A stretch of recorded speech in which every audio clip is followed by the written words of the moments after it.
पणजी महापालिकेन शुक्रारा 2017-18 वर्साचो अर्थसंकल्प जाहीर केलो। महापौर सुरेंद्र फुर्तादो हांणी एकूण 42.37 कोटी रुपयांचो अर्थसंकल्प जाहीर केला। पणजी महापालिकेचो एकूण महसूल 42.37 कोटी आसून अपेक्षित खर्च 48.08 दाखयला। RDX गोवा खातीर पणजेच्यान Sanjay मुनोली। 5 crores 67 lakhs.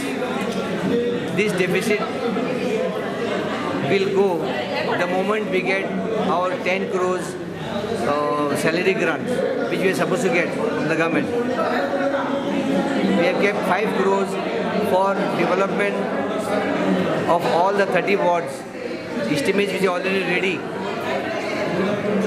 We have increased the revenue of board tax and trade license tax, because it is noticed that so many people are running their businesses without trade licenses. People who are supposed to have one board having 5 and 6 boards. We have appointed the services of ex-servicemen along with our 2 staffs of CCP. They go building by building, house by house. In last 3 months, they collected extra 2.5 crores as house taxes. People were not paying.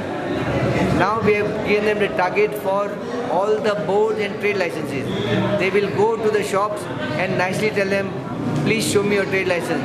If you're not getting, then this is the amount you have to pay. We're trying. I am expecting cooperation from the trading community to help us.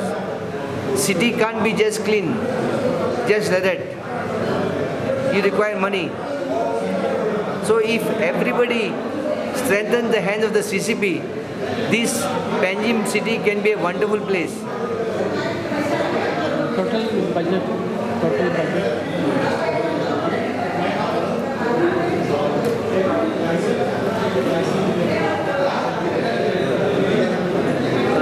Total budget is 42.37 crores in receipt side and 48.4 crores on the expenditure side. Thus a deficit of 5.67 crores. Government grants are expected to 9.11 around 10 crores. So this 5.65 crores deficit will go immediately the moment we get government grants. When Vaidehi Naik was there, then Chief Minister and the present Chief Minister had kept 50 crores for CCP, but no development work went to the DMA. Then when Mr. Shivam Chodankar was there, 30 crores were kept for CCP, but no development grants went, files had gone. When I came as the mayor, 20 crores were kept, and last year I sent around 15 crores files for development grants.